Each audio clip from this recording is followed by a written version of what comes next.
Ang kwentong ito ay hango sa totoong buhay. Mula ito sa isa nating kabayan. May tago na lang natin sa pangalang Juan.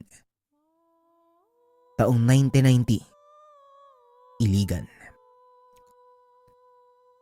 Kung pakikipaglaban sa aswang ang pag-uusapan, may susulat ang pangalan ni Kapilo bilang una sa listahan. Iilan lamang ang nakakakilala sa kanya dahil hindi siya mahilig makipaghalubilo sa kapwa. Palaging nasa tahanan, abala ang atensyon at oras sa gawain bilang antingero. Isa sa umahanga sa kanya ay ang binatang si Juan. 17 anyos na kung papayagan niya ay araw-araw na dadalaw. Magdadala ng kung ano-anong pagkain bilang pasalubong.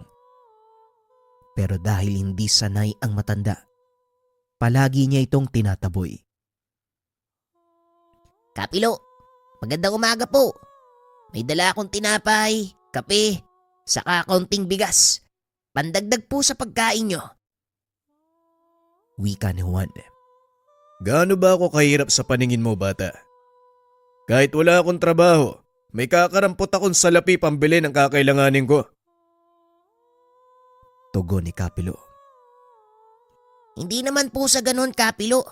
Gusto ko lang po makatulong kaya sobra-sobra ang biyaya sa bahay ibabagi ko sa inyo. Kaysa mapanis at masayang. Umuwi ka na. Bago pa kita bigyan ng pilay, ha? Punta ka ng punta dito eh. Ano ba talagang sadya mo? Pananakot ng antingero sa binata, pero hindi ito tumalab.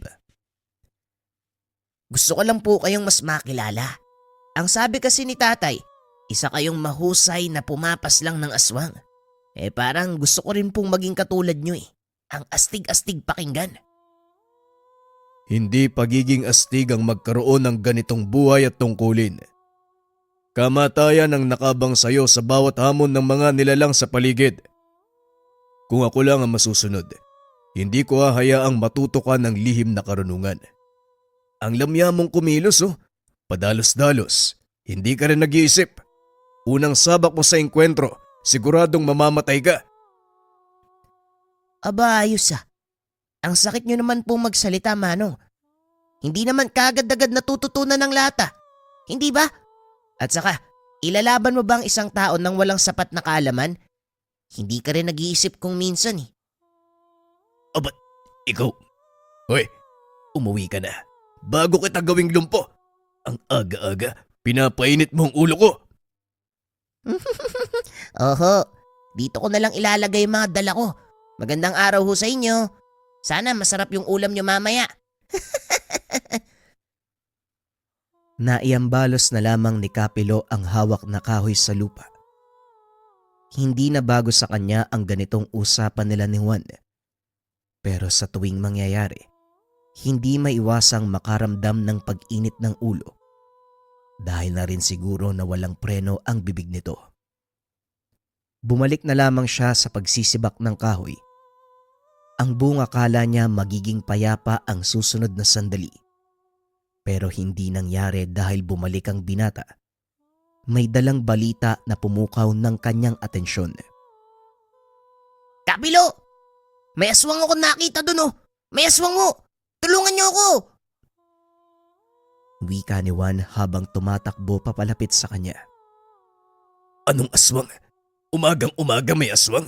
Huwag mo akong niloloko, ha? Bumalik ka pa talaga dito. Totoo nga ho, nandun oh. Gumagapang, may sugat nga sa tagiliran eh. Tapos yung dugo nagkalat. Tignan nyo kung ayaw nyong maniwala. Ang hilig mo talagang mang-istorbo. Nasaan ba ang mga magulang mo nang makausap? Napeperwisyo na ako sa'yo. Kapilo, hindi po ako nagloloko. Totoo nga pong may aswang dun. Ano bang tawag sa nilalang na merong pakpak? Kalahati lang yung katawan eh.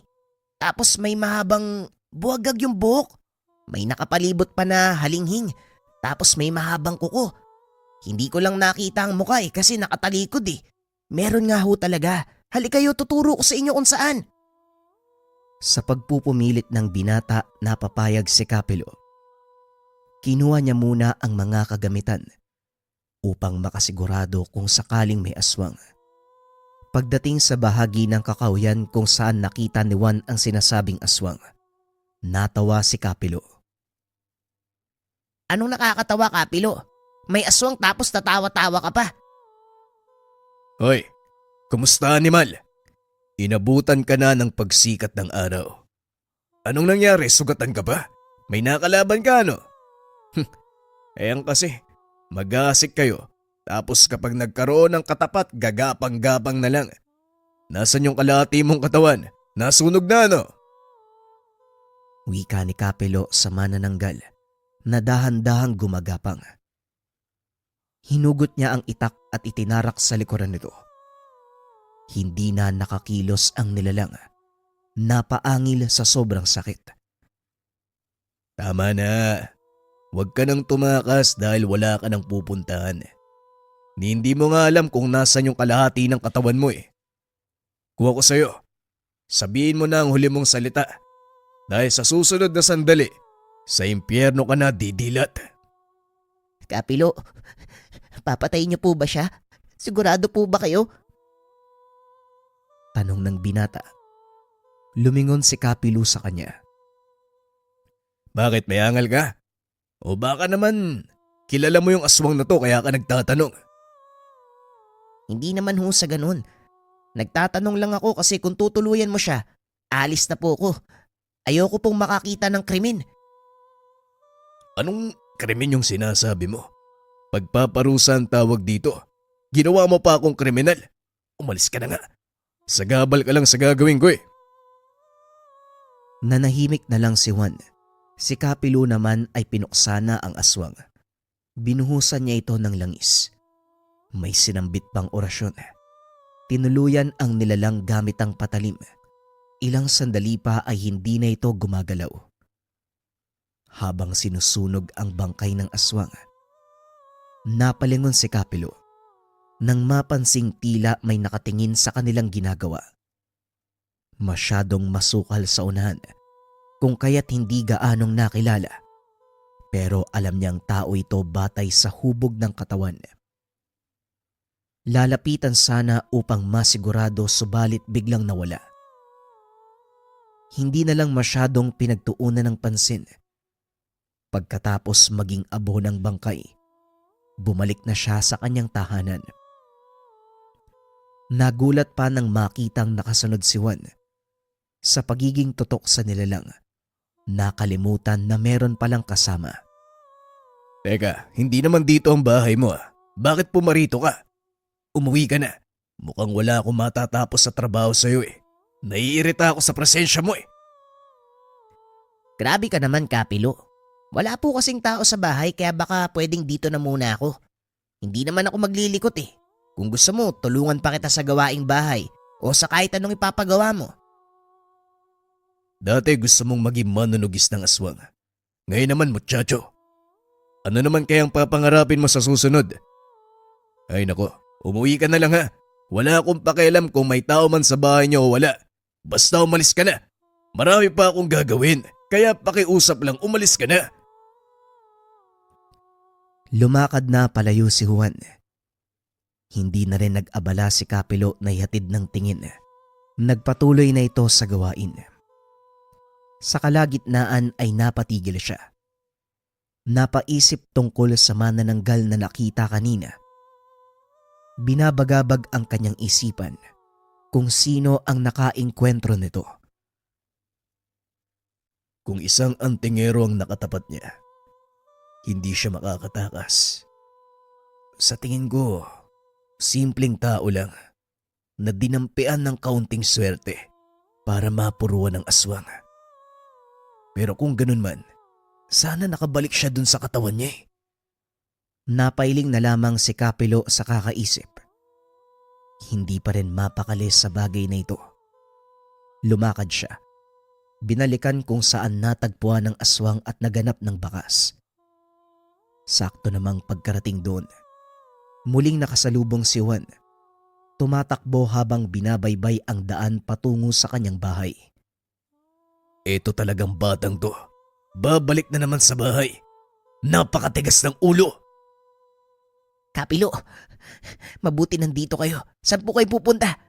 Kung may mahalaga kayong lakad, wag na ho muna. Mas kailangan yung pumunta sa kabilang sitio dahil naroon ang kalahating katawan ng aswang. Nagkakagulo ho yung mga tao dun eh. Teka, totoo ba yung sinasabi mo? Ilang minuto ka lang nawala. Tapos, alam mo kagad ang nangyayari sa kabilang sitio. Ang bilis mo namang nakarating. Hindi ho. Nagkasalubong kami ng dati kong kaklase. Ang sabi niya, nakita pa nga niya mismo yung kalahati ng katawan eh. Meron din daw sunog dahil ang nakasagupa ng nilalang mag-uuling sa mismong ulingan sinalakay. Kaya ayun, madaling nasunog yung katawan. Sigurado ka ha? Halika nga, punta natin. Kapag ako niloko mo, hindi ka na makakapunta sa bahay. Nagtungo sila sa kabilang sitio, sa paanan ng kabundukan kung saan merong ulingan. May mangilan-ngilang taong nagkukumpulan, nakikiusyoso sa nangyari. Si Bang Bino ang nilapitan nila dahil kakilala ito ni Kapilo. Pilo, himala nagpunta ka dito. Pare, sakto. Dahil may aswang kaming nakasagupa kagabi. Manananggal. Mabuti na lang alisto ang panganay ko. Tinaga ang aswang pero nakatakas. Sinubukan naming sundan, pero yung kalahati ng katawan lang ang nahanap natin. Yun na lang ang pinagbalingan namin. Sinunog. Dinala ni Mang Bino si Kapilo sa kanilalagyan ng kalahating katawan. Nanatili pa rin itong nakatayo, pero wala nang senyales ng buhay. Ang ibabaw na parte lang ang nasunog. Nangangamoy na dahil ilang oras na ang nakalipas. Pinalibing naman ito ni Kapilo. Nang makapaghukay, muli nilang sinunog hanggang sa naging abo ang lahat ng parte. Anong oras ba kayo sinalakay? Sa tingin nyo ba, sadya ang pag-atake o nagkataon lang? Bandang alas 4 pare. Hindi ko masabi kung anong sadya. Pero nung mga nakaraang araw, may napapansin akong parang nagmamasid sa amin. Ilang beses na rin may umaalingasaw pero kaagad ding nawawala. Kaya akala namin amoy lang na nilipad ng hangin. Pero dahil sa nangyari kaninang madaling araw, parang minamanmanan kami. Ewan pare, hindi ko matukoy kung ano. Mabuti na lang talaga walang nasaktan sa amin ng mga anak ko. Yung kalahati ng katawan ng manananggal nakatakas eh. Sana may nakasalubong na antegero o kahit sino na tinuluyan siya. Grabe sa pakiramdam pare. Ito pa lang ang unang pagkakataon na mangyari to sa amin. Ilang taon na kami nag-uuling sa lugar na ito. Ngayon lang talaga nagkaganto. Ang importante, walang nasaktan. Walang masamang nangyari. Swerte pa rin pero sa susunod, mas mabuti magdala kayo ng pangontra para hindi basta-basta nalalapitan. Kumalat na ba sa buong lugar ang pangyayaring ito? Sa dinami-rami ng dumaraan sa baging ito, siguradong kumalat na. Alam mo naman ang mga tao rito, ipagsasabi ka agad kung ano ang nakita. Kung sabagay. Sige pare, mauna na ako ah. Narinig ko kasi ang tungkol dito kaya hindi ko napigilang magpunta. Mag-ingat kayo sa susunod.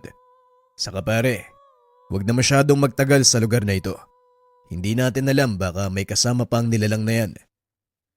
Huling wika ni Kapilo. Umalis na siya doon sa lugar. Kapilo, uwi ka na po ba? Ganun po ba talaga kapag nakakapatay ng aswang? Susunugin tapos ililibing. Hindi po ba may anting-anting kayo? Hindi ko po nakita na ginamit nyo eh. Nasaan na ho ba yun? Hindi bang sabi ko umuwi ka na? Sunod ka pa rin ng sunod sa akin eh. Daig mo pa yung isang aso na sumusunod sa amo niya. Wika ni Kapilo. Pinandilatan pa ng mga mata ang binata, kaso nga lang pinagtawanan lang siya. Napabuntong hininga na lang din para kahit papano maibsan ang nararamdamang inis. Nang hindi pa rin tinatantanan, nagmadali siya habang naglalakad.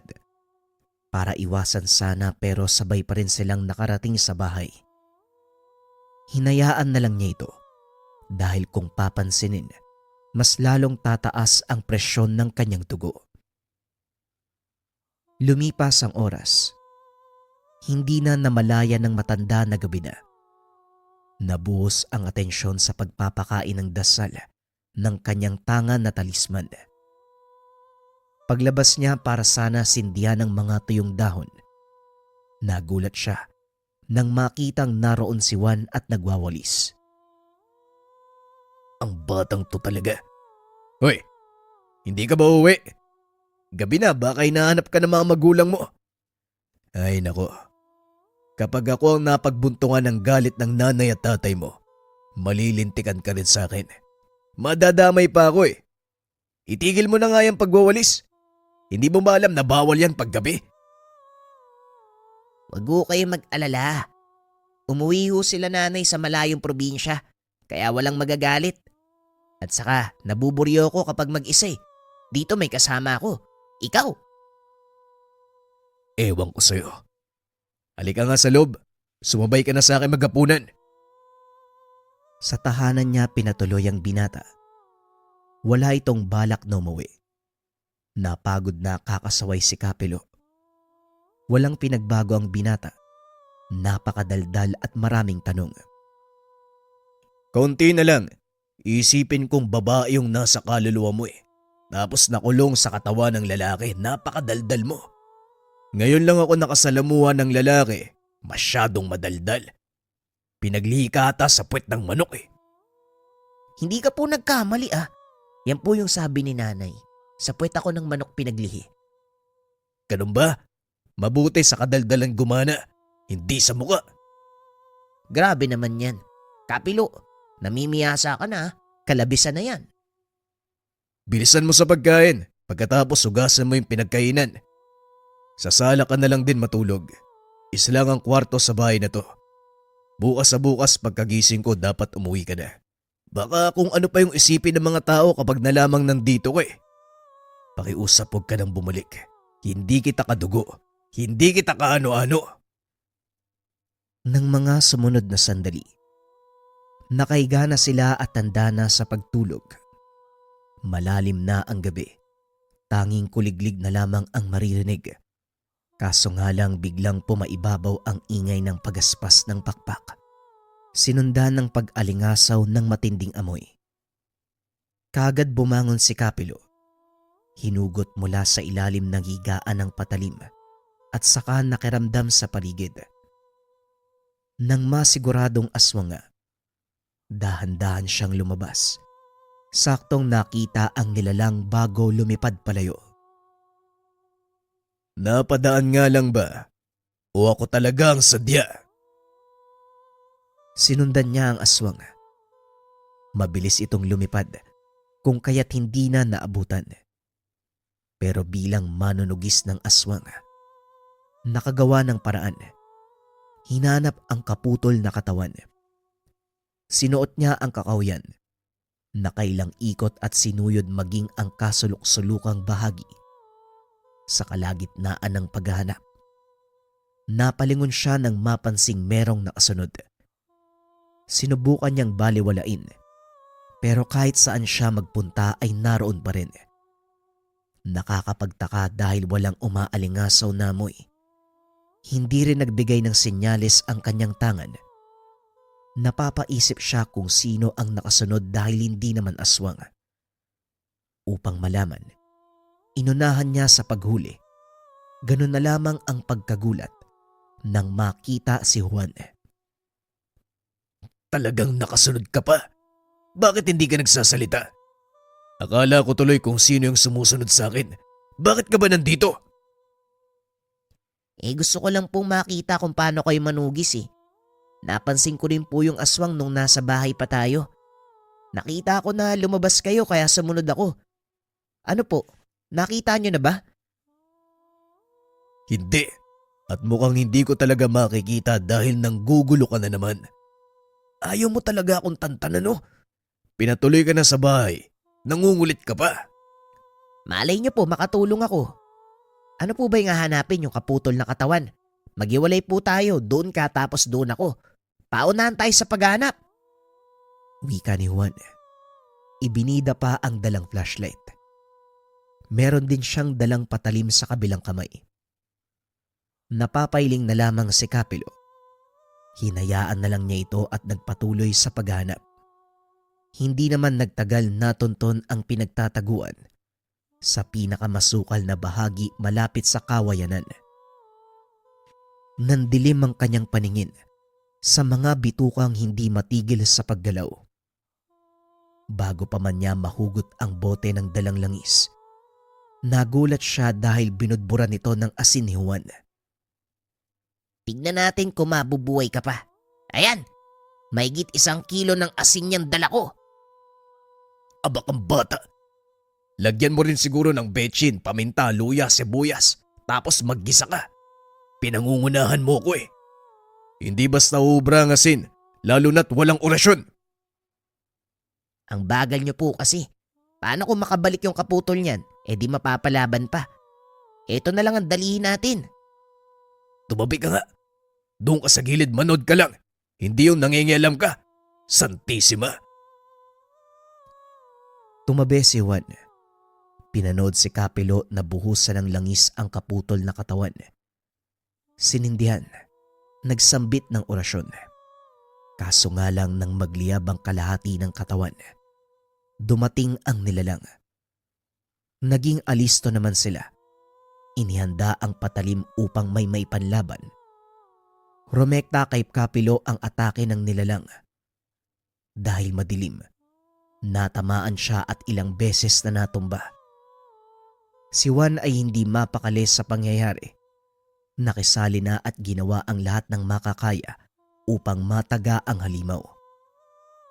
Sige, lumapit ka. Ako ang harapin mo. Huwag kang matanda, halika dito. Tapang-tapangan ni Juan, pero tumilapon matapos matamaan sa muka. Huwag ka kasing masyadong matapang. Umuwi ka na lang para hindi ka na madamay. Muli silang nagtuos ng nilalang. Sa pagkakataong ito mas lalong bumangis at galit na galit. Siya ang pinunterya dahil sa ginawa niya sa katawan nito. Ang kwintas na anting-anting, kanyang pinulupot sa kamay at sa sandaling umatake, ito na ang tumama sa aswang. Isang beses lang lumapat pero labis ang pinsala. Kaagad bumulusok pa ibaba ang aswang. Nilapitan niya ito at pinagtataga. Lumapit din si Juan at gustong makisali. Kapilo, ako naman. Gusto kong tumulong. Eto, handaan na ang patalim ko. Hinawakan niya ito sa braso. Kinaladkad sa tabi pagkatapos ay pinagsabihan. Malapit mo nang masagad ang pasensya ko. Hoy bata, kung sa tingin mo laro ang bagay na ginagawa natin, nagkakamali ka. Hindi ordinaryong nilalang ang isang yan. Kaya huwag ka masyadong magyabang. Magtigil ka. Kaunti na lang makakatikim ka na sa akin. Hindi na sumagot pa si Juan. Nasa tabi lang siya, nanonood sa mga sumunod na kaganapan. Katulad ng unang nasaksiyan, sinunog bago nilibing ang bangkay ng aswang. Pagkatapos ay umalis sila sa lugar, matapos masiguradong maayos na ang lahat. Pagdating sa tahanan, kinausap muli ng matanda si Juan. Sinabihan ng pagkasikat ng araw, kinakailangang nakauwi na. Naalibadbara na sa presensya at kakulitan. At isa pa, nababahala siya sa posibleng mangyari dahil hindi niya may papangako. Mapapangalagaan lalo pat aswang ang madalas na nakakalaban. Kaso nga lang si Juan ayaw umalis. Mas piniling manirahan sa kanyang bahay. Huwag mo na akong bigyan ng problema. Sa tingin mo ba, ayos lang sa pamilya mo na tumitira ka sa ibang bahay? May tahanan ka kaya umuwi ka doon. Itong bahay ko, parang halimaw ang nakatira dahil sobrang dumi. Walang linis. Minsan nangangamoy pa. Ano bang nakita mo at gustong gusto mo dito? Kapilo, gusto ko pong maging katulad nyo. Gusto ko pong matutong manugis ng aswang. Sige no, turuan nyo ako kahit konti lang. Hindi nga pwede. Ang ugaling meron ka, hindi papasa kaya huwag ka na magsayang ng oras. Umuwi ka na. Ayoko nang ulitin pa ang usapang ito. Akala ni Kapilo malinaw na sa kanilang dalawa ang napag-usapan. Pero lalo siyang nakonsumi. Dahil pagkagising nasa bahay niya pa rin ang binata. Naganda pa ng agahan. Nakangiting nag-iintay sa kanyang paggising. Sa pangungulit nito, wala na siyang nagawa kung hindi ang pumayag. Pero bago yon nagpaalam muna sa mga magulang. Bata pa si Juan, kaya kinakailangan ng permiso ng pamilya. Ang ama nito nakababata ng kanyang kapatid na ngayon nasa ibang lugar na ninirahan. Kagad pumayag dahil aniya, hindi na siya naiiba. Kaibigan at pamilya na kung ituturing. Wala ring naging problema sa ina dahil abala sa trabaho. Napag-usapan pala nilang mag-asawa na hanapan ng makakasama si Juan. Minsan na lang silang nakakauwi ng bahay. Nag-aalala dahil palaging mag-isa ang anak. Sus Mariosep, akala ko pa huling alas sa mga magulang nito para tigilan ako. Tapos ngayon iahabilin sa akin. Diyos ko naman talaga. Dahil dito, nasa poder niya na ang binata. Hindi nagtagal ay nagkaintindihan naman sila. Pumayag sa kanyang mga kondisyon. Nakitaan niya ito ng potensyal kahit nung una pa lamang. Subalit hindi lang binigyan ng pansin dahil nakulitan sa ugali. Isa pa, hindi niya ito kaano-ano. Araw-araw siya nitong kinukulit tungkol sa pag-aaral ng lihim na karunungan. Pinagbigyan na lang niya para wala nang maraming usapan. Madali itong natuto. Bagay na ikinamangha ni Kapilo. Sa paglipas ng panahon, namalaya na lang na mas aktibo ito kumpara sa kanya. Palaging nauuna sa pagtugis ng aswang. Minsan pa, nababalitaan na napuksa na ni Juan. Mukhang nauunahan mo na ako. Maghinay-hinay ka. Ay sus, hindi ko po kayo mapapantayan, Kapilo. Kayo ang guru ko at mas marami kayong alam kumpara sa akin. Mahabang oras pa ang igugugol ko para malaman ang lahat ng kaalaman nyo. Ikinatuwa ni Kapilo ang nangyari. Itinuon ang buong oras sa pagtuturo sa binata. Nang tumagal, naging mas mahusay pa ito sa kanya. Ipinagpasalamat na lamang niya dahil kung sakaling darating ang panahon na kailangan ng magpahinga, meron ng susunod sa kanya. Meron ng magmamana ng anting-anting. Ang kwentong ito ay hango sa totoong buhay. Mula ito sa isa nating kabayan na itago na lang natin sa pangalang Anok o mas kilala bilang Marshal. Walang eksaktong taon. Santa Catalina. Nang mga panong ito ay 25 anyos na si Marshal at kasalukuyang buntis ang asawa. Bago pa dumating ang kabuwanan, mas minabuti nitong bumukod. Malawak naman ang lupain na pagmamay-ari ng ama. Pinili ni Marshal ang dulong bahagi ng lupa. Medyo may kasukalan man ang daan, nakakalusot pa rin ang mga sasakyan. Personal driver ng isang kilalang pamilya si Marshal. Ipinagkatiwala din sa kanya ang sasakyang ginagamit, kaya madali lang itong nakakapasok sa trabaho. Isang hapon, marami ang pinuntahan ng amo kaya hapon na itong nakauwi ng tahanan. Habang nasa daan, nakasalubong ang 3 lalaki. May bitbit itong sako at mga asong nasa 6 ang bilang. Bagya namang napatigil si Marshal nang makalapit sa mga ito. Pipito, pwede bang 2 bote ng pukyutan ng sakin? Patid na lang ako sa bahay Wika ni Marshal. Ay nako Marshal, pasensya na. Hindi po kyutan ang nakuha namin ngayon Tugon ni Pipito. Ganun ba? Ano ba yung dala mo? Tanong ni Marshall. Kaagad namang binuksan ng lalaki ang sako. Nakita ni Marshall na bayawak pala ang laman. Tila hirap na ito sa paghinga dahil nakapatiwarik ang posisyon nito. Sa hindi malamang dahilan ay magaan ang nararamdaman ni Marshall doon sa hayop, kaya kagad niya itong binili. Teka, magkano ba yan? Baka pwede kong bilhin. Tanong ni Marshall. Pwede naman. O sige, kunin mo na yan. Tugon ni Pipito. Kagad namang kumuha ng wallet si Marshall at binili ang hayop. Matapos maiabot ang bayad, mabilis namang bumalik sa kotse si Marshall at nagmaneho pauwi. Makalipas ang ilang minuto ay bahagyang tumigil si Marshall.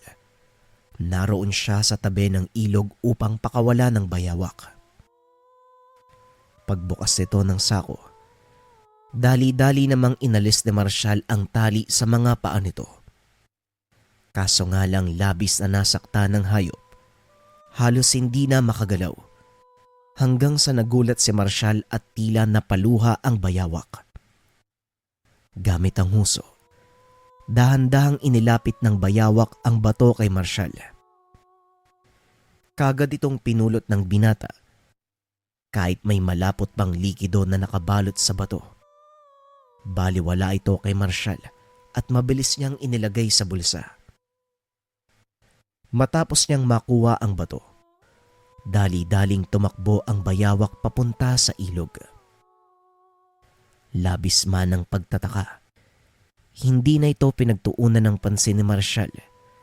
Kagad na siyang bumalik sa kotse hanggang sa marinig ang isang boses. Mapalad ka, iho ha.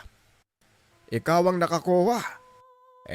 Yung mutya na yan, matagal ko nang nais makamtan. Wika ng ermitanyo. Pasensya na po pero anong mutya po ba yung sinasabi niyo? Tanong ni Marshall. Di yung batong nasa bulsa mo. Alam mo, matagal ko nang inaabangan yung bayawak sa lungga niya. Hindi ko lubos sa kalain na may napili na pala itong pagbigyan. Ingatan mo yan ha. Palagi mong ibalot sa pulang tela. Tugon ng ermitanyo. Wala mang maintindihan. Napatango na lamang si Marshall at kagad nagpaalam. Pagkarating sa tahanan, nakangiti nitong sinalubong ang asawa. Kaso nga lang napansin niya sa itsura nito na merong problema. O mahal, mukhang malalim yung iniisip mo . Ano bang nangyari? Tanong ni Marshall. Ayon sa asawa, kakarating lang din ito sa tahanan. Pumunta siya sa bahay ng mga magulang. Habang nasa daan, merong nakasunod sa kanya na matandang babae. Sa tansya ni Jenny, nasa 90 na ito. At ang nakakapagtaka, kahit mahahalatang sobrang tanda na nito ay mabilis pa rin kung kumilos. Nakasunod lamang ang babae hanggang sa mismong harapan ng bakuran. Mabuti na lang dumating ang asawa bago pa gumawa ng kakaibang hakbang ang matanda. Mahal, kinakabahan ako eh. Baka bumalik yun dito habang wala ka eh. Wika ni Jenny. O sige, papakiusapan ko muna si nanay. Doon ka muna sa kanila habang nasa trabaho ako. Tugon ni Marshall. Pagsapit ng dilim, wala namang kakaibang nangyari. Tanging mga kuliglig lang ang naririnig sa labas ng tahanan. Kinabukasan, maagang gumising si Marshall at pinuntahan ng ina. Nang makarating sa bahay ng mga magulang, kagad nitong ibinahagi ang sinabi ni Jenny. Walang pag-aalinlangang pumayag ang ina. Kagad namang umalis si Marshall at pumasok ng trabaho. Nang malapit na sa tahanan ng amo, may napansin siya na ilang kalalakihang sa harapan nito. Nasa 10 ang bilang. sakay ng dalawang sasakyan at tila nagmamasid ng bahay ng amo. Hindi naman ito pinansin ni Marshall at nagpatuloy lamang sa pagmamaneho. Tulad ng nakagawian, maaga pa lamang ay nasa tahanan na ito ng amo. Ipinasok ni Marshall ang sasakyan sa loob. Nakitang kumakain si Don Felipe sa hardin. Malawak at magarbo ang tahanan nito. Maihahalin tulad sa isang palasyo. Magandang umaga ho, Don Felipe. Wika ni Marshall. O Marshall, kumain ka na ba? Halika, sumabay ka na. Medyo mahaba ang biyahe natin ngayon eh. Tugon ni Don Felipe. Kagad namang kumuha ng tinapay si Marshall sabay lagay ng palaman. Ilang minuto pa ang nakalipas ay pumasok na ng kotse si Marshall. Naganda na sa pag-alis nila ng amo. Sumakay din si Don Felipe. Mas pinili nitong maupo sa gilid ni Marshall. Kaya labis ang pagtataka nito. Ito ang unang pagkakataon na umupo sa tabi niya ang amo. O boss, dito ko upo. Tanong ni Marshall. Oo, si Narex na ang nasa likod, total. Gusto ko makita yung ganda ng paligid. Tugon ni Don Felipe. Napangiti na lamang si Marshall matapos marinig ang sinabi ng amo. Sila ang nasa harapan, habang ang 4 na bodyguard naman ang nakaupo sa likuran. Ilang sandali pa ay umalis na rin ang mga ito. May meeting na kailangang puntahan ng amo. Sa hindi kalayuan, muli na namang nakita ni Marshall ang sasakyan ng mga lalaki. Ngunit sa pagkakataong ito, isa na lang ang nakita niya na tila nahati na ang grupo. Hindi ito binigyan ng pagdududa ni Marshall. Ipinagpatuloy lamang niya ang pagmamaneho. Nang makalagpas, ramdam ni Marshall na tila basa ang bulsa. Bagya nitong binagalan ang pagmamaneho. Kagad na kinapa ang loob ng bulsa. Nagulat ito nang may mahawakan na likido sa bulsa. Oh, may problema ba, Marshall? Tanong ni Don Felipe. Nang mapansin ito na hindi mapakali si Marshall. Wala naman ho. May kinuha lang ho ako sa bulsa. Tugon ni Marshall. Habang kausap ang amo, naagaw ang atensyon ni Marshall nang makita ang nakasunod na sasakyan sa likuran. Iba na ang pakiramdam niya, kaya kagad niya itong sinabi sa mga kasama. Boss, mukhang kanina pa tayo sinusundan ng sasakyan na yun Iba ang pakiramdam ko dyan Boss, dalawa yung sasakyan kanina. Hindi ko na nga makita kung nasan yung isa Wika ni Marshall. Ganun ba? O Rex, alam nyo na yung gagawin, umanda kayo Ibigay nyo sa akin yung 2 baril na nakatago. Ito Marshall alam mo na kung paano gamitin yan Tugon ni Don Felipe. Sabay abot ng baril kay Marshall. Kinakabahan man patuloy lang ito sa pagmamaneho. Hanggang sa biglang humarang yung isang sasakyan. Boss, ito yun. Ito yung sinasabi ko. Lumabas na ang mga bodyguard. Kaso nga lang kagad silang pinulanan ng bala. Don Felipe, kayo ang dahilan kung bakit nasira ang lugar namin. Kamatayan mo lang ang magpapatigil. Pwes, pagbibigyan kita. Wika ng armadong lalaki. Matapos itong sabihin ng nakamaskarang lalaki, muli itong nagpaputok ng baril. Umalingaw-ngaw ang tunog sa paligid. Labis din ang pinsala sa salamin ng sasakyan dahil sa dami ng bala. Halos mapulbos ang sasakyan sa dami ng tama ng bala. Sige, tignan nyo. Para siguradong patay na yan. Wika ng armadong lalaki Dito na nagsimulang magpaputok si Marshall. Inuna nitong barilin ang lalaking papalapit. Labis namang nagulat ang mga kasama nito at kagad na nagtago. Walang pag-aalinlangang sumugod si Marshall. Hindi na inisip ang sariling kapakanan. Nang makita ng mga armadong lalaki ang ginawa nito, tinuon ng mga ito ang atensyon kay Marshall. Ngunit ang ipinagtataka ng mga armadong kalalakian, tila hindi ito tinatabla ng bala. Hindi maintindihan ni Marshall, pero alam niya na mayroong kakaiba sa katawan. Bumilis ang pagkilos, na kaya nang harapin ang dami ng mga kalaban. Ano? Ano, Marshall? Ubus na ba? Tanong ni Don Felipe. Wala na ho, boss. Naubos ko na po yung lahat. Tugon ni Marshall. Labis naman ang pagkamangha ng amo dahil tila hindi tinablan ng bala si Marshall. Teka, Marshall. Paanong hindi ka tinatabla ng bala?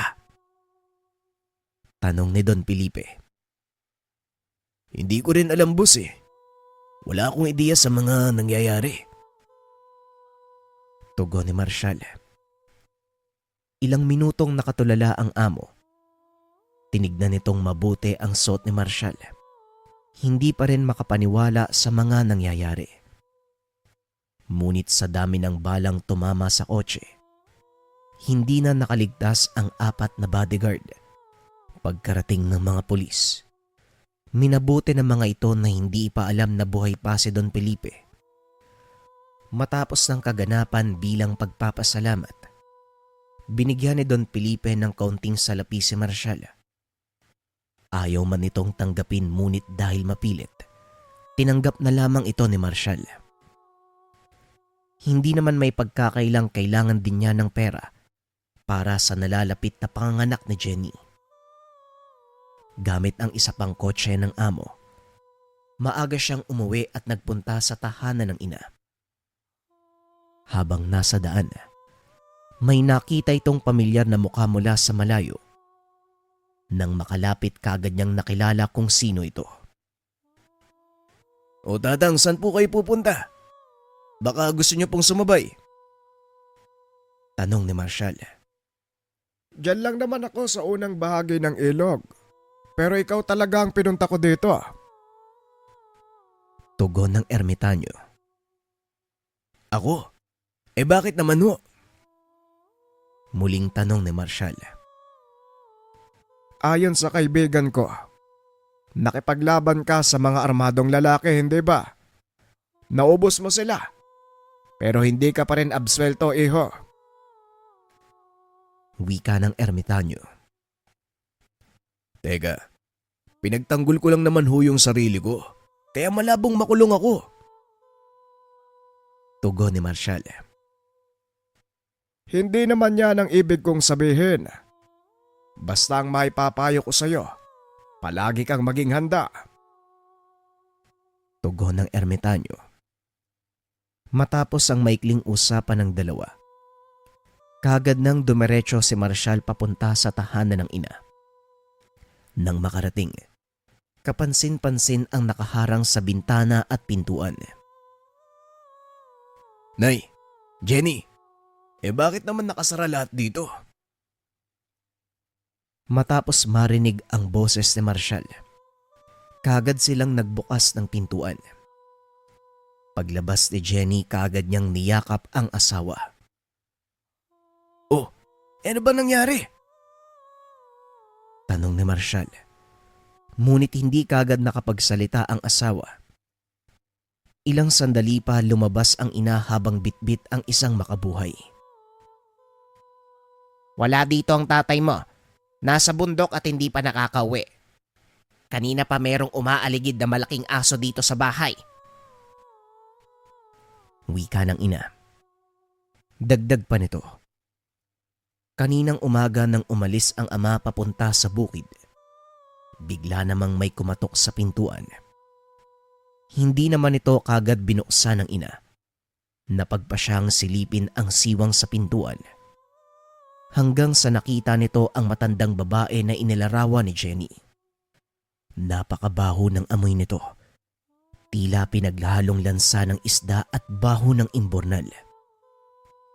Kagad namang pinagmumura ng ina ang matandang babae na nasa labas ng tahanan. Hoy ikaw demonyo ka! Kilala kita. Huwag na huwag kang magkakamali. Kung napadaan ka lang pues lumayas ka na. Kung ayaw mong magkasubukan tayo. Wika ni Nanay Josephine. Tumawa ng malakas ang matandang babae habang papaalis ng lugar. Nung una inakala ng dalawa na ayos na ang lahat. Ngunit sa pag-alis ng matanda, bigla silang nakarinig ng pag-angil na hindi naman nila malaman kung saan nanggagaling. Hinanap pa ng mga ito ang pinanggagalingan ng tunog hanggang sa makita ang isang itim na aso. Nanlilisik ang mga mata habang nakatitig sa tahanan. Ilang oras itong nagpaikot-ikot sa labas ng bahay. Nagawa pa ng ina na hagisan ng asin ang nilalang pero ayaw nitong magpatinag. Bigla namang tumakbo ang aso nang marinig ang papalapit na kotse. Dito nila binuksan ang pintuan nang marinig ang boses ng asawa.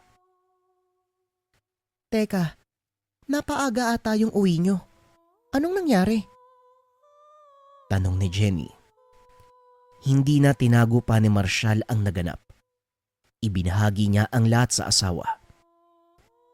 Ayos ka lang ba? Hindi ka ba nasugatan? Tanong ni Jenny. Ayos lang naman ako, mahalog mo kung alalahanin. Kasi pag tumatama yung bala sa akin, parang kinakagat lang ako ng langgam eh. Hindi naman siya ganun kasakit. Tugon ni Marshall. Matapos ang usapan, mas minabuti namang manatili na mag-asawa sa tahanan ng magulang hanggang sa makauwi ang kanyang ama. Pagsapit ng hapon, nag-usap lang ng kaunti ang pamilya at kagad nang nagpaalam ang mag-asawa. Sigurado ko bang ayos lang kayo doon anak? Ba maya pumunta doon yung aswang? Tanong ni Nanay Josephine. Hayaan niyo po, Nay. Pupulbusin ko yung katawan ng aswang na yun kapag nagpakita. Tugon ni Marshall. Sabay pakita ng baril na ibinigay ni Don Felipe. Bago umuwi ng tahanan, minabuti nilang dumaan muna sa palengke para makabili ng ulam. Ngunit dahil sa nangyari kaninang umaga, kagad namang pinagkaguluhan ng mga tao si Marshall. Nagtanong ang mga ito sa totoong naganap. Nabilib sila kay Marshall sa labis na katapangan. Nang tuluyang lumubog ang sikat ng araw, nagpa siyang umuwi ang mag-asawa. Kitang-kita ang paligid dahil sa liwanag ng bilog na buwan. Nang makarating sa tahanan ay kagad namang naganda ng makakain si Jenny habang nagmamatsyag si Marshall sa labas. Nang mapansin na wala namang kakaiba, kagad na itong pumasok para kumain. Tahimik lang ang mag-asawa habang nasa hapag, tila nakikiramdam sa buong paligid. Hanggang sa matapos kumain, muli na namang nag-ikot si Marshall sa tahanan para siguraduhing walang nilalang. Umupo ito sa tapat ng tahanan. Nagsindi ng sigarilyo habang pinagmamasdan ang bilog na buwan. Nang maubos ang 2 sigarilyo, umakyat ito ng tahanan para matulog. Pagsapit ng hating gabi, bigla namang nag-iba ang amoy ng paligid. Naging maalinsangan at parang nabubulok na laman. Kagad bumangon si Marshall para alamin kung saan nanggagaling ang amoy. Sumilip ito sa bintana pero wala siyang nakitang kakaiba. Dahil hindi mapakali, kagad itong lumabas ng tahanan. Umikot sa bahay pero wala namang nakita. Hanggang sa napagtanto na tila sa taas nang gagaling ang amoy. Kagad namang tinignan ni Marshall ang bubong ng tahanan. Bagyang kinilabutan matapos makita ang isang nilalang. Nakatuwad habang nakabuka ang bunganga. Nakatayo ang lahat ng buhok at patuloy sa pagtulo ang laway. Dahil sa mga nakita, dali-daling binunot ni Marshall ang baril. Walang pag-aalinlangang pinaputukan ng nilalang, pero kagad itong nakatunog. Mabilis sa tumalon papunta sa mataas na bahagi ng palayan. Kagad naman itong sinundan ng tingin ni Marshall. Sinipat kung makikita pa ang nilalang. Nang walang makitang bakas, pinagmumura ni Marshall ang nilalang. Sa oras na makita kita uli dito, uubusin ko yung bala ko sa katawan mo. Demonyo ka! Wika ni Marshall. Muli itong bumalik ng tahanan. Nakita ang takot na asawa. Mahal, ano bang nangyayari? Tanong ni Jenny. Nakita ko naghahanap ng butas yung aswang na yun eh. Napakahayop talaga. Tugon ni Marshall. Mukhang hindi tayo titigilan yan eh. Siguro mas maganda kung lumipat na lang tayo ng bahay eh. Wika ni Jenny. Hindi ako papayag na takutin lang tayo ng aswang na yun. Lalaban tayo. Huwag kang mag-alala. Hindi ko hahayaang makalapit sa inyo ng anak ko ang nilalang na yun. Tugon ni Marshall. Muling natulog ang mag-asawa nang masiguradong wala ng banta sa paligid.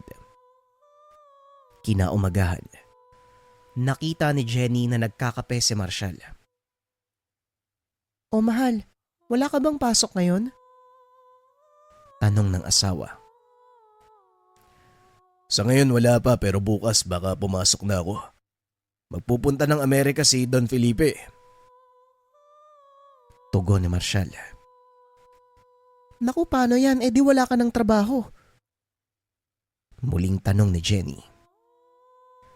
Napag-usapan na namin yan. Ang sabi niya, tuloy pa rin ang pagpapasahod niya sa akin kahit nasa ibang bansa siya. Tugon ni Marshall. Mabuti naman kung ganun. Hindi kasi ako mapakali, lalo na sa nangyayari ngayon eh. Wika ni Jenny. Nang mga sandaling iyon naganap ng magagawa sa tahanan si Marshall. Kinumpuni ang kakaunting sira na makikita sa bahay. Hanggang sa sumapit na ang hapon, habang nasa itaas ng bubong si Marshall. Muli nitong nakita ang malaking aso na nasa paligid. Hindi normal ang laki nito. Halos 5 beses kung ikukumpara sa normal na aso. Nang maalala ang mga ibinahagi ng asawa nung nakaraang araw, dahan-dahan niyang itinutok ang baril at siniguradong matatamaan ang nilalang. Pagkalabit ng gatilyo, kagad namang tumama ang bala sa aso pero tila tumalbog lang sa katawan. Hindi pa rin umalis ang nilalang at puro angil ang ginagawa. Tila asong baliw na naglalaway. Ganun na? Hindi ka tinatabla ng bala? Ayaw mong umalis? Sige, magmano-mano tayo. Wika ni Marshall sa sarili. Kagad itong bumaba mula sa bubong. Nagmamadaling pumunta sa kusina at kinuha ang itak. Pero bigla na lang natigilan si Marshall nang marinig ang tinig sa kanyang isipan. Lagyan mo ng tubig na mula sa mutya ang hawak mong itak. Wika ng gabay. Teka, sino ka? Anong ginagawa mo sa isipan ko? Tanong ni Marshall. Ako ang nagmamay-ari ng mutyang hawak mo. Huwag ka ng maraming tanong. Gawin mo na lang kung ano ang sasabihin ko. Tugon ng gabay. Matapos marinig ang sinabi, kagad namang sinunod ni Marshall ang utos nito. Paglabas si Marshall ng tahanan, Nakita niya ang nilalang. Naroon pa rin ito sa bakuran. Bahagya namang napatigil sa paggalaw ang nilalang nang makita nitong papalapit si Marshall. Padilim na ng mga sandaling iyon. Nakakapagpalit na ng anyo ang nilalang. Ilang sandali pa ay dahan-dahang bumalik ang wangis nito sa isang matanda. Mas mabuti siguro, iho. Ibigay mo na lang sa akin yung bata sa sinapupunan. Bubuhayin ko ang asawa mo. Wika ng matanda sabay turo sa bintana kung saan nakatingin si Jenny. Magkakamatayan muna tayong dalawa bago ka makalapit sa mag-ina ko. Wika ni Marshall. Napaangil ang nilalang. Dahan-dahang bumalik sa pagiging aso. Hinanda ni Marshall ang sarili sa magaganap. Ilang sandali pa bigla na namang sumugod ang nilalang. Kaso nga lang sa paglabas ni Marshall ng itak, bahagya itong natigilan.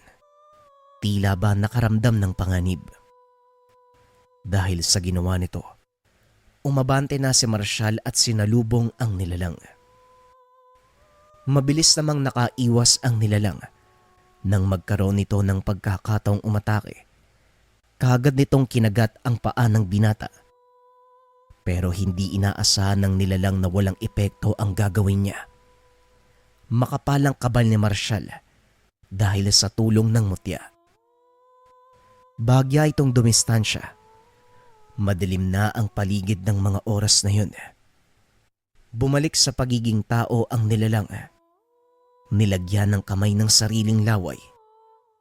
Matapos itong gawin, muli na naman siyang sumugod. Hinataw ito ni Marshall ng itak. Kaso nga lang muli na namang nakaiwas ang nilalang. Sa hindi inaasahang pagkakataon ay nakalmot nito ang braso ni Marshall na naging dahilan ng paglabas ng dugo. Sundin mo ang galaw ng iyong katawan. Huwag mong panlabanan. Wika ng gabay. Kagad itong sinunod ni Marshall. Habang bitbit ang itak, nagawa niyang makipaghabulan sa nilalang. Nagkaroon siya ng pagkakataon na magamit ang patalim.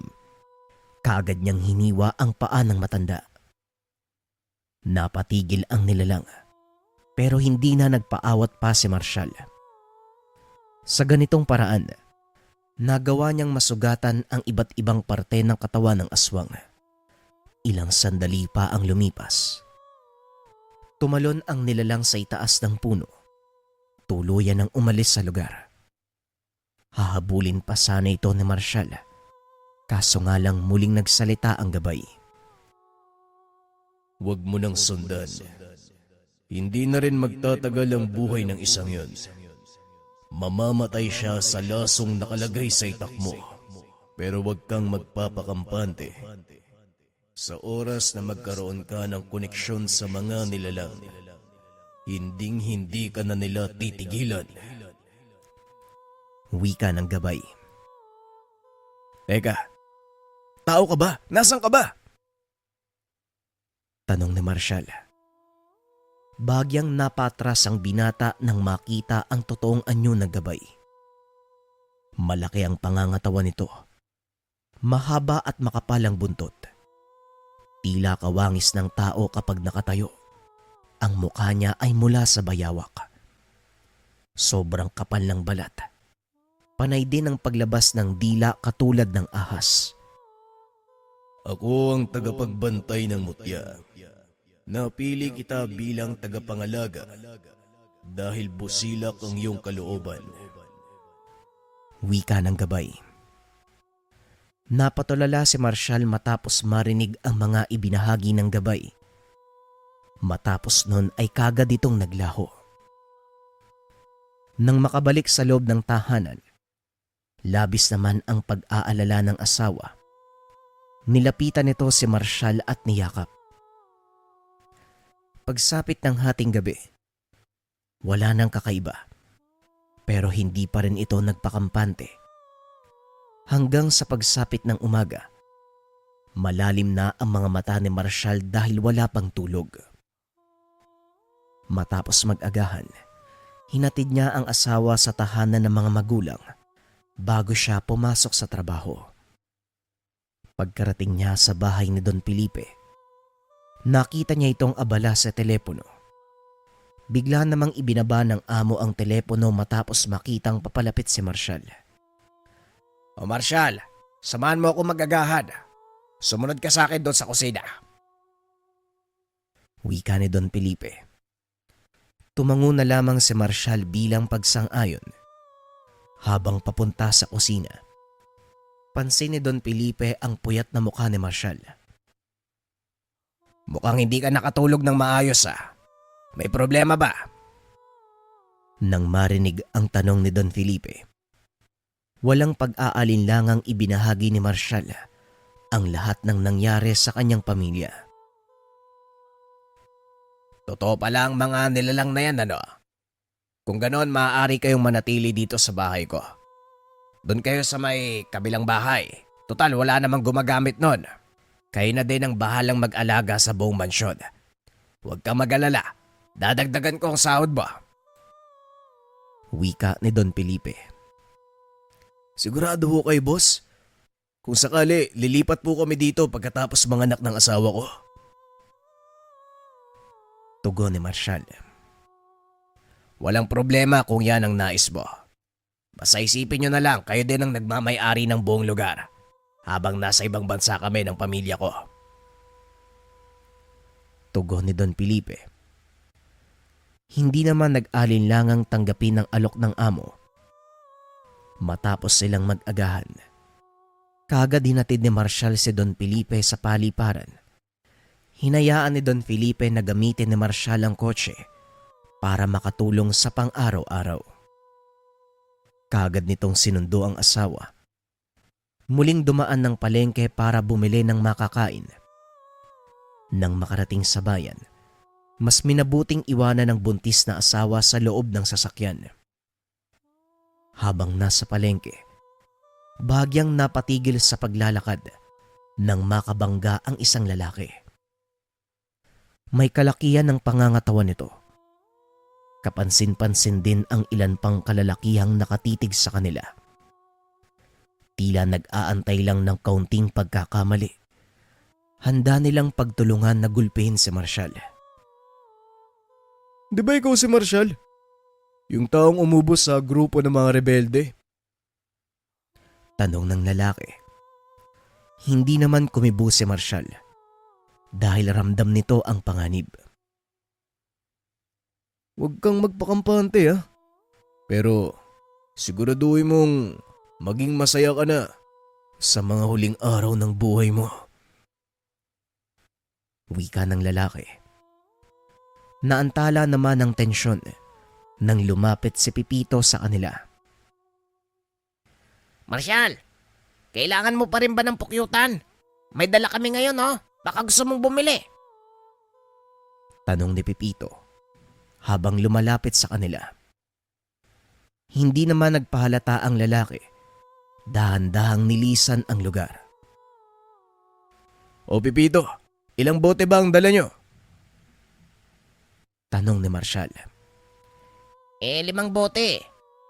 Ipapasa na sana namin sa palengke, buti nakita kita. Bibili ka ba? Tanong ni Pipito. Oo sige, bigyan mo ako ng 2. Mamaya may halong tubig to sigurado kang puro to Biro ni Marshall. Matapos ang naging usapan ng dalawa, kaagad nang tumuloy si Marshall upang bumili ng pangangailangan. Hindi na nagtagal ang mag-asawa sa bayan at kaagad nang bumalik ng tahanan. Nagtulong na ang mag-asawa upang mabilis na maihanda ang pagkain. Ilang sandali pa nagpaalam na naman si Marshall na lalabas ng tahanan para magpahangin. Ama, lalabas muna ako Magpapahangin lang ako sandali at magbabantay. Wika ni Marshall. Sige mahal, tatawagin na lang kita kapag luto na. Nagpunta si Marshall sa tumbang puno, naupo at nagsindi ng sigarilyo. Habang abalang iniisip ang mga bagay-bagay, napabalikwa si Marshall nang marinig ang boses ng gabay. Huwag kang mabahala. Alam ko ang takbo ng isipan mo. Hindi kita papabayaan. Wika ng gabay. Nakakagulat naman to. Oh. Nga pala, di ba ang sabi mo, maaaring gumanti ang pamilya ng aswang na nakaharap natin? Tanong ni Marshall. Tama ka. Mas mabuting maglagay ka ng pangontra sa tahanan. Maglagay ka ng mga makabuhay. May ibibigay akong mga kataga sa'yo. Isabit mo sa bintana at mga pintuan. Tugon ng gabay. Ilang sandali pa ay tinawag na siya ng asawa. Habang nasapag, ibinahagi naman ni Marshall ang naging usapan sa amo. Mahal, kinausap pala ako ni Don Felipe. Ang sabi niya, pwede nating gamitin yung bahay niya habang wala pang tao doon. Wika ni Marshall. Sigurado ka ba, mahal? Akala ko ba gusto mo dito kasi tahimik? Tanong ni Jenny. Tahimik din naman doon, mahal eh. At saka laki pa ng bahay, masosolo pa natin. Tugon ni Marshall. Matapos ang usapan ng dalawa, muli namang nagpaalam si Marshall para kumuha ng makabuhay. Habang tinatahak ang masukal na kakahuyan, mapapansin ang mabahong amoy sa buong lugar. Ilang sandali pa ang lumipas. Nakita ni Marshall ang puno na maraming makabuhay. Nawala rin ang mabahong amoy sa parting ito. Nang matapos makuha ang mga kailangan ay kagad siyang umuwi ng bahay. Lumipas ang ilang buwan.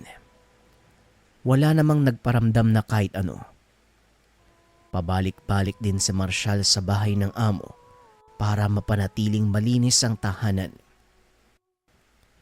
Hanggang sa dumating na ang araw na manganganak ang asawa. Sa unang gabi nito, ramdam na ni Marshall ang malagkit na simoy ng hangin. Habang abala sa pagmamasid ay bigla namang nagsalita ang gabay. Maraming nagbabantay sa lugar. Maraming nag-aantay. Huwag kang mag-alala. Hindi sila makakalusot sa atin. Wika ng gabay. Paano kaya kung pumatay ako ng isa sa mga yan? Para matakot yan. Wika ni Marshall. Kagad lumabas ng tahanan si Marshall. Nang masiguradong sarado na ang pintuan ay bigla itong dumapa. Gumapang na parang bayawak. Mabilis itong kumilos. Hindi siya napansin ng bakwa. Ang bakwa ay isang uri ng aswang na lumalaki ang bunganga. Tila sawang kumakain at sinusubo ng buo ang biktima. Madalas itong biktimahin ay mga batang naglalaro sa gabi. Pero ang paboritong pagkain ng mga ito ay ang bagong silang na sanggol. Nagpunta sa harapan nito si Marshall. Tatalon pa sana ang nilalang. Pero hinila ito ni Marshall at hinampas sa lupa. Nagpulasa naman ang ibang nilalang nang makita ang ginawa ni Marshall. Hala, sige. Magsialis kayo dito. Pag nakita ko pa kayo dito sa bahay, lahat kayo hahalik sa lupa. Wika ni Marshall. Habang pinagmamasdan ang mga nilalang na lumalayo. Naagaw naman ang atensyon ni Marshall nang mapansin ang tatlong panauhin. Nakatayo ito sa ilalim ng puno. O kayo, anong ginagawa niyo dyan? Tanong ni Marshall. Nanatiling nakatitig pa rin ang mga ito sa kanya. Dahil may kadiliman ang paligid, kaya hindi makita ni Marshall ang mata ng mga ito. Hoy, kinakausap ko kayo. Anong kailangan nyo? Tanong ni Marshall. Hindi naman sumasagot ang mga kalalakian sa kanya. Ilang sandali pa, marahan silang umalis sa lugar. Hindi na nag-abalang sundan pa ang mga ito. Alam ni Marshall sa kanyang sarili, malakas ang tatlong ito. Ramdam niya ang pamilyar na aura. Nararamdaman mo ba sa kanila ang parehong pakiramdam nung una mong makarap ang aswang? Tanong ng gabay. Oo naman, hindi ko makakalimutan yung matanda na yun. Tugon ni Marshall. Muli siyang bumalik sa loob ng tahanan upang magpahinga. Dahil sa banta ng mga nilalang, nagpasya na ang mag-asawa na tumira sa tahanan ni Don Felipe. Wala namang naging problema sa asawa. Gayong may punto rin naman si Marshall. Dagdag pa ang banta ng mga nilalang. Kinabukasan, maagang nagising si Marshall para ligpitin ang mga gamit na dadalhin sa lilipatang tahanan. Bigla naman siyang napatigil nang may taong tumatawag sa labas.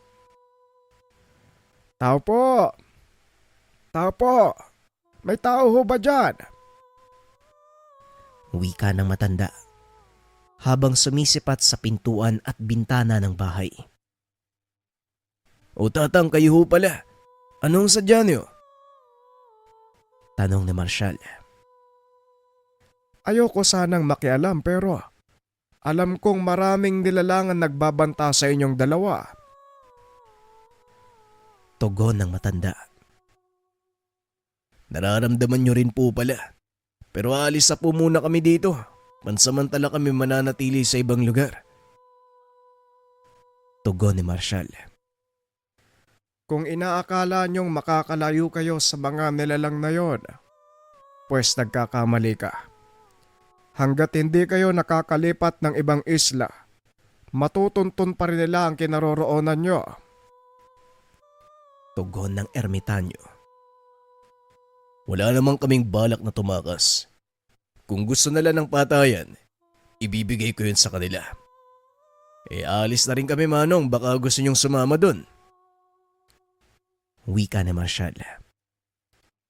Tumangulang ang matanda bilang pagsang-ayon. Sa pagpunta sa bagong tahanan, nagpa siyang magpaiwan sa labas ng gate ang ermitanyo. O sige iha, ibaba mo na lang ako dyan sa tapat. Dito ho sa labas. Bakit naman ho? Basta antayin nyo na lang ako sa loob. Ako nang bahalang maglagay ng pangontra sa buong bahay para hindi kayo basta-bastang napapasok. Tugon ng matanda. O sige ho, kayo hong bahala. Pero sana, saluhan mo rin kami sa pananghalian. Wika ni Marshall. Napangiti na lang ang matanda at kagad na bumaba ng kotse. Hindi naman tumagal sa pag-iikot ang matanda. Kagad siyang pumasok sa bakuran. Nakita nitong abala sa paglilinis ng tahanan si Marshall. Atang, doon ho muna kayo sa loob. Susunod ho ako sa inyo. Wika ni Marshall. Pumasok ang matanda sa loob at naupo. Ilang sandali pa ay kagad namang sumunod si Marshall. Bit-bit ang dalawang kape. Atang, magkape po muna kayo. Wika ni Marshall. Kinuha ng matanda ang kapeng inabot ni Marshall. Ilang sandali pa habang abalang nag-uusap ang dalawa. Bigla namang may kumatok sa gate. Tao po! May tao po ba dyan? Tanong ng lalaki. Palaisipan para kay Marshall kung sino ang lalaking iyon. Kaya kagad siyang napatayo. Sandali lang, Tang. Sisilipin ko lang kung sino yan. Sa hindi malamang dahilan, napangiti ang matanda at nagtanong. Ho, dala mo ba yung baril mo? Huwag kang papakasigurado. Kailangan mong maging maingat palagi. Wika ng matanda. Napaisip si Marshall. Gayong may punto ang matandang lalaki. Kagad niyang dinala ang baril at pumunta sa gate. Dahan-dahang lumapit si Marshall nang mapansin siya ng mga tao doon sa labas. Kagad nilang pinaulanan ng bala ang gate. Dumapa naman si Marshall. Hindi magawang makabangon dahil patuloy na nagpapaputok ang mga kalalakian. Nang tumigil ang mga ito, saka pa lamang tumahimik ang lugar. Ano, Marshall? Masyado kang pakialamero. Yan ang nababagay sa'yo. Wika ng lalaki. Teka, ano bang atraso ko sa inyo? Tanong ni Marshall. Nagulat ang mga ito. Tila hindi man lang nagkaroon ng galos si Marshall. Magpapaputok sana muli ang mga kalalakian. Ngunit mabilis na tumakbo si Marshall at nagtago. Nang magkaroon ng pagkakataong gumapang, kagad siyang dumaan sa likurang bahagi ng tahanan nang hindi namamalayan ng mga kalaban. Ilang sandali pa, unti-unting nababawasan ang ingay ng putok ng baril. Nang mapansin ng lalaking nagsalita na parang wala na siyang kasama, pagtingin niya sa likuran, nagulantang ito nang makitang wala ng buhay ang mga kasama. Lumuhod ang lalaki sa kanyang harapan. Nagmakaawa na wag itong patayin. Dahil sa mga naganap, kagad niyang sinabi sa otoridad ang mga nangyari. Ipinagbigay alam din ni Marshall sa amo ang lahat ng nangyari. Hindi naman ito nagdalawang isip na magpadala ng pera para ipaayos ang tahanan. Makalipas ang ilang araw, matapos ang pagpapagawa ng bahay, naisipan na mag-asawang mamasyal sa tahanan ng magulang. Nay? Tay? Andyan po ba kayo? Tao po? Ilang beses nagsalita si Marshall hanggang sa binuksan na ng ina ang pintuan. Nay, bakit naman nakasara yung buong bahay ang aga-aga pa? Tanong ni Marshall. Hindi naman kagad nakasagot ang ina. Mabilis na kumilos ang mag-asawa at kagad na pumasok. Ramdam nito ang negatibong oras sa loob ng tahanan. Muli namang nagtanong si Marshall. Nay, ano po bang nangyayari sa inyo? Bakit parang sobrang balisa ng mukha nyo? Muling tanong ni Marshall. Hindi pa rin nagsasalita ang ina. Dinala niya si Marshall papasok ng kwarto. Labis ang pag-aalala ni Marshall sa ama matapos itong makitang namamaga ang binti. Tay, anong nangyari? Kailan pa nangyari yan? Tanong ni Marshall. Magdadalawang linggo na anak. Kaya hindi kami makabisita sa inyo eh. Gustuin ko mang kausapin ka, pero walang may iwan sa tatay mo. Natatakot ako kasi baka bumalik yung lalaking yon. Tugon ni Nanay Josephine. Sinong mga lalaki, Nay? Ano po bang nangyari talaga? Muling tanong ni Marshall. Ayon sa ina nung nakaraang linggo, habang abala sa pagsisibak ng kahoy ang asawa, napansin nito ang tatlong lalaking pabalik-balik sa bahay. Kagad tinanong ng ama ang pakay nila sa lugar. Ito ang mga naganap. Maria, kanina ko pa napapansin yung mga lalaking yun pabalik-balik sa bahay natin. Kilala mo ba yung mga yan? Tanong ni Nanay Josephine. Oo, kanina ko pa nga nakikita. Pero wala rin akong alam kung anong mga yan. Hayaan mo pagsasabihan ko. Tugon ni Tatay Mario. Habang nag-uusap ang mag-asawa, muli na namang dumaan ang isa sa mga lalaki. Masama ito kung tumitig sa tahanan na tila ba may sama ng loob sa mga nakatira. Magandang umaga sa'yo, iho. Maaari ko bang malaman ng pakay mo? Kanina ko pa napapansin, pabalik-balik kayo. Tanong ni Tatay Mario. Nagkatinginan lang ang mga lalaki habang nanlilisik ang mga mata. Sabihin mo sa amin, nasaan ang anak mo? Tanong ng lalaki. Ano naman ang kinalaman ng anak ko dito? Siguro, kayo yung tumambang sa kanila. Tugon ni Tatay Mario. Mag-ingat ka sa sinasabi mo, tanda. Pero malaki ang atraso ng anak mo sa amin. Kung ayaw mong madamay, sabihin mo sa akin kung nasan siya. Pangako, walang mangyayaring masama sa'yo. Wika ng lalaki. Dahil sa mga narinig uminit ang ulo ni Tatay Mario. Bigla nitong sinapak ang lalaki sa muka. Pero tila wala itong epekto. Hindi pa ito nakontento. Sinipa pa ni Tatay Mario ang lalaki. Kagad itong nasalag. Nakalmot ang binti ng matanda. Binalaan na kita ha? Pero kung yan ang gusto mo, ibibigay ko yan sa'yo. Hindi naman kalaliman ng sugat, pero naramdaman ni Tatay Mario na sobrang hapdi. Nais niya man sundan ng lalaki, pero hirap na ito sa paghakbang. Nahirapan din siya sa pagbalik sa tahanan, kaya kagad niyang tinawag ang asawa. Tulungan mo nga muna ako dito. Ang sakit na pa ako. Wika ni Tatay Mario. Mabilis namang kumilos si Nanay Josephine upang lapitan ang asawa. Tinulungan itong makalakad. Magmula ng araw na yun, hindi na gumaling ang sugat niya. Sa kaunting paggalaw lamang ng matanda, halos mamatay na ito sa sobrang kirot. Habang tumatagal, naging limitado ang pagsasalita sa hindi malamang dahilan. Dahil sa mga nalaman, naging palaisipan kay Marshall kung paanong matutulungan ng tatay.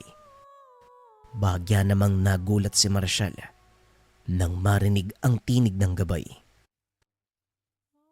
Puntahan mo ang matanda habang may oras ka pa. Nang marinig ang boses ng gabay ay kagad nagpaalam si Marshall. Nay, alis muna ako. May kilala ako makakatulong sa atin. Wika na Marshall. Hindi naman nahirapan si Marshall sa paghahanap sa matanda sa tulong ng kanyang gabay. Nakita ito ni Marshall na abalang nananabako sa harapan ng tahanan. O Marshall, napadalaw ka yata. Wika ng matanda. Kahit naman ho sabihin ko, alam kong alam mo na kung bakit ako nandito eh. Tugon ni Marshall. Inaantay lang kitang lumapit eh. Alangan naman puntahan pa kita doon. Sadali lang, antayin mo ako dyan, may kukunin ako sa loob. Wika ng ermitanyo.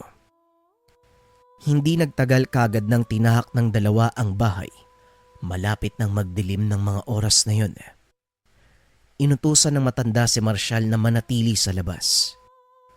Pag may naramdaman kang kakaiba, huwag kang magdadalawang isip na tawagin ako. Matapos magbili ng ermitanyo, pumasok ito sa loob ng tahanan na natili naman sa labas si Marshall. Sumapit na ang hating gabi.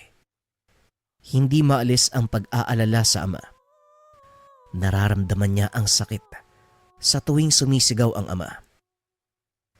Sa paglipas ng oras, nanatiling gising si Marshall. Unti-unti niyang nararamdaman ang pag-alinsangan ng buong paligid. Malapit na sila. Maganda ka, Marshall. Nang marinig ang boses ng gabay, kagad nitong tinawag ang ermitanyo. Pinuntahan siya ng matanda. Mabuti naman sumaktong tapos na yung panggagamot ko sa tatay mo. Huwag kang mag-alala. Naalis ko na yung lasong itinanim sa kanya. Wika ng ermitanyo. Napanatag naman si Marshall matapos marinig ang sinabi nito. Ilang sandali pa, nakita nila ang mga panauhing papalapit sa tahanan. Tanda, hindi ka kasali dito. Kaya huwag kang makialam. Wika ng nilalang. Ay nako Palito, pasensya ka na ha. Hindi mo pwedeng sabihin na wala akong kinalaman dito. Dahil siyang napili ng nilalang na bigyan ng mutya. Responsibilidad ko na tulungan siya. Wika ng ermitanyo. Matapos marinig ang sinabi nito, kagad silang sumugod. Kahit may katandaan, nakakamangha ang lakas at bilis nito. Naiwasan niya ang bawat atake ng nilalang. 3 man ang kalaban, hindi ito inatrasa ng ermitanyo. Kaso nga lang biglang napatigil ang 3. Itinoon ang atensyon kay Marshall. Hawak nito ang barel at pinaputukan ng mga nilalang. Kaso nga lang walang silbi ang bawat bala. Kaya binunot niya ang itak na nakasabit sa bewang. Sa pagbuka ng bunganga ng nilalang, hinataw ni Marshall ang mukha nito. Nahiwa ang ulo. Napatigil ang 2 kasamahan. Habang nangingisay ang aswang, labis ang galit ng 2 kasama. Nagsalita ng kung ano ang nilalang. Hindi ito maintindihan ni Marshall. Unti-unting nagbago ang pangangatawan nito. Buong puwersa siyang inatake ng nilalang. Tumalsik sa malayo si Marshall. Hindi naman nagpaawat ang nilalang at muling sumugod. Gumapang si Marshall. Nailagan ang atake nito. Ito rin ang dahilan kaya nagkaroon ng pagkakataong umatake si Marshall. Hinataw niya sa likod ang nilalang at hindi na pinagbigyan makabawi. Ilang ulit niya itong hinataw sa likuran hanggang sa tuluyang mawala ng buhay. Hindi pa ito nakontento. Pinugutan ng ulo ang nilalang.